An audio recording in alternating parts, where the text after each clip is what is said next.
Do you guys ever just stumble upon a show randomly as a kid that you immediately felt so strongly about from the very first scene that you watched? Even to the point that you quite literally put off watching it because you wanted to wait until you were older to experience the full scope of such excellence? Well, that was me with Lost. Lost's pilot is, for all intents and purposes, perfect. Clocking in at just shy of 90 minutes, the episode manages to introduce its cast of 14 diverse and uniquely nuanced characters, set up multiple ongoing mysteries, some of which don't get solved until the very last episode, and above all else, Lost's first episode tests you. If you haven't seen the show, first of all, what are you doing? Go watch Lost. The pilot episode opens with a man named Jack waking up in what appears to be a secluded jungle. After coming across a white dog, Jack begins walking and then running as he's started to panic in sheer terror due to the fact that he's just survived what happens to be one of mine and most other people's biggest fears. Jack has just survived a plane crash.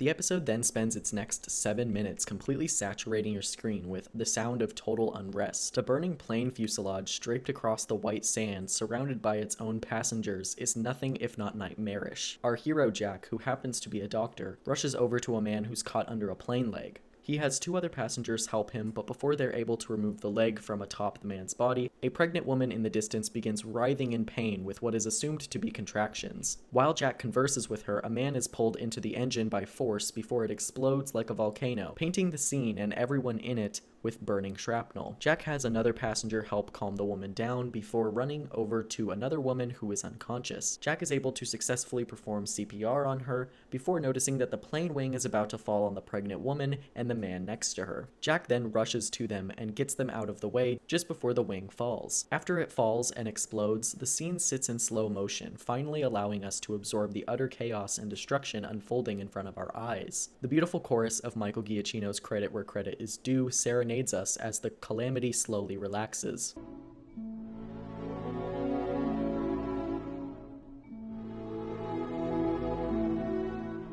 Forcing us to catch glimpses of all these individuals' emotions post-crash. It's an incredibly powerful and poignant way to open an episode of television, and to open a series in general. All this is paired with the fact that the destruction is laid on the gorgeous backdrop of Mokulea Beach in Oahu, Hawaii. This first scene is perfect. The way in which it accomplishes so much in under 10 minutes is astounding. We get to experience the plane crash as if we were there ourselves, and that is what makes this episode so horrifying. The true horror of the episode comes by the end of the second half, when everyone finds out that 16 years ago a French woman was trapped on the same island as them and sent out a distress signal that hasn't been shut off yet, causing a moment of silence amongst the group, as they've just realized they're not going home anytime soon. Few television shows have been able to captivate me so early on in its pilot like Lost. From the moment Jack's eye opens in the first shot to the end of the full-length feature episode, when the group hears the distress signal, I was hooked on Lost. However, I decided not to continue watching it for some reason when I was 11 because I genuinely figured I would enjoy it more as an adult. I probably should not have been watching that show at 11 years old anyway, but here we are. Today, September 22nd, 2024, marks 20 years since Lost's pilot aired, and I can't think of a better way to celebrate this momentous occasion than to share my thoughts with you on this very special episode of television. As I mentioned before, the episode successfully introduces us to 14 main characters, in addition to a few minor ones. There's the closed-off doctor with no bedside manner, Jack, who kind of becomes a leader of sorts on the island going forward. Next up on the totem pole of relevancy, we have Kate, Jack's right hand and soon-to-be love interest, who has a few skeletons in her closet. There's Sawyer, the chronically southern con man of the group who lacks the ability to call anyone by their birth name. There's Saeed, a former member of the Republican Guard in Iraq, who's like the techie of the group. Then there's Hurley and Charlie, the knuckleheads of the group. Hurley is just a big, lovable goof that no one could dislike, but with time, he grows into an extremely complex character with a past that is just as unfortunate as you'd imagine. Charlie, on the other hand, is an ex-member of the unforgettable band called Driveshaft,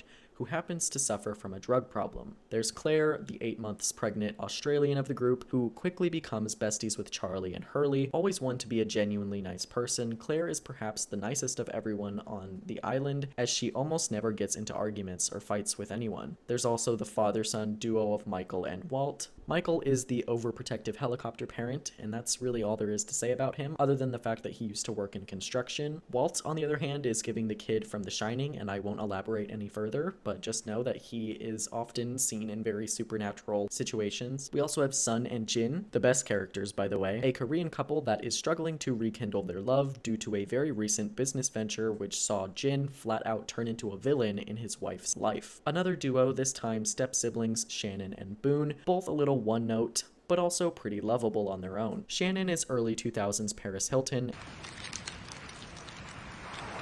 I'll eat on the rescue boat.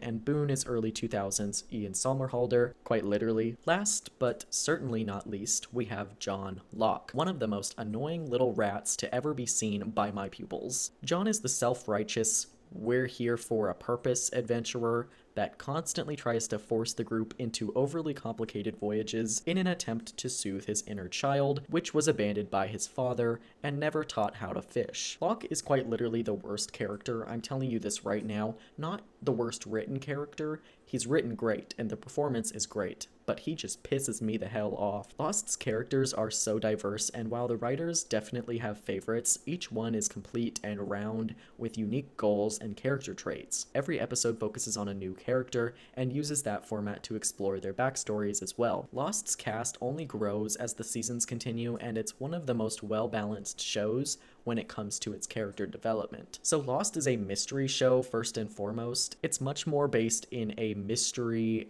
supernatural space than it is an action adventure one. The first episode alone poses questions like, where the hell are they? What was that monster that killed the pilot in this scene?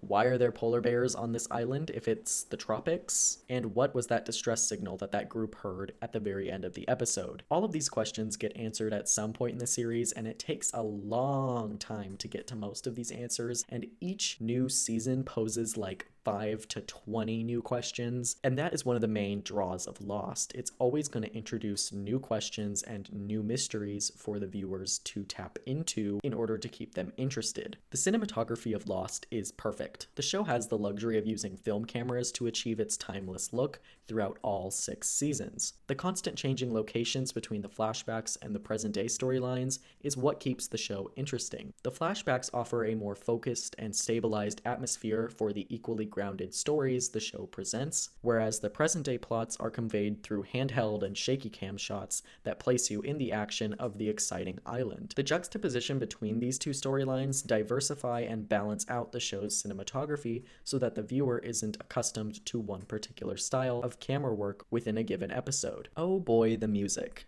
Let's talk about it. Every single season is composed by genius Michael Giacchino. I personally love that the show has a very consistent sound design that beautifully complements its equally gorgeous set pieces and cinematography. I can't play too much because of copyright, but just listen to these gorgeous tunes.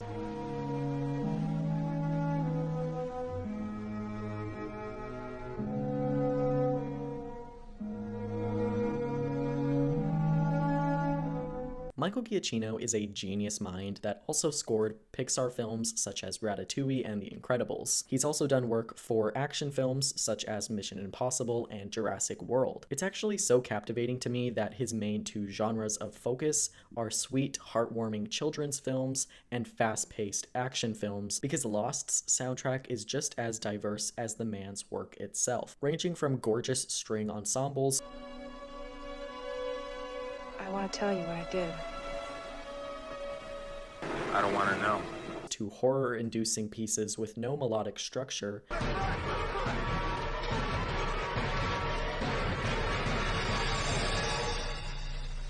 The The soundtrack perfectly captures the duality of the show's action-fueled chases, battles, and drama scenes, and its surprisingly deep character moments that strike an emotional chord for anybody with a pulse. Someday I might make a full series on this show, but for now I wanted to post something to celebrate the 20th anniversary because the show is so special to me, and I wouldn't want to pass up the opportunity to share my thoughts on the episode and some of my favorite aspects of the show on the show's anniversary. Like, that's just so iconic. It's also the day in which the plane crashed within the show. Thank you guys so much for tuning into this video. I know it was a little bit on the shorter side, but I didn't really want to make this a recap video, more so just a love letter to the show, because I just feel as though it deserves that. If you guys have seen Lost, you know how amazing it is. I hope you guys enjoyed the video. I will see you guys in the next one. Bye!